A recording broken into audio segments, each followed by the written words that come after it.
it's me again, Gladys. I was just sitting here grading calculus papers, and I remembered something that was really, really funny. It was one of my favorite teaching moments, and we have those all the time, but this one just popped in my mind. I was teaching a technical math class, and it had about 10 or 12 boys in there. Good old solid redneck boys. They weren't calculus bound, but it's those redneck boys that make the universe, stay in sync and makes everything revolve.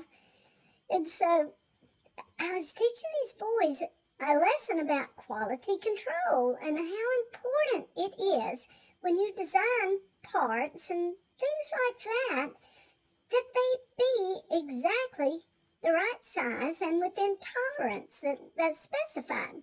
And I was trying to teach them how to use micrometers and calipers at the same time. And I had just gone to my local department store and bought a bunch of nuts and bolts.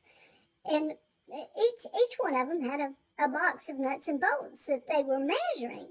And if they were within tolerance, we kept them. If they weren't, they were out, and we were calculating all of these, percentages and stuff like that. Well, anyway, one of my big rules is you always have to clean up after yourself.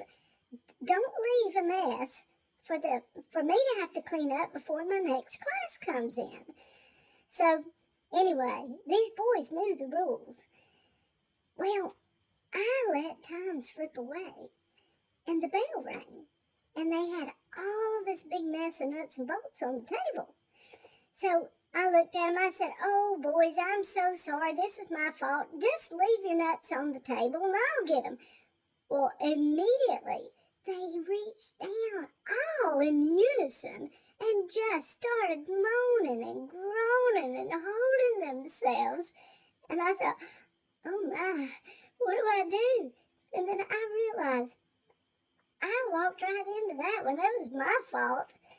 And so I laughed. I couldn't help it. It was just too funny.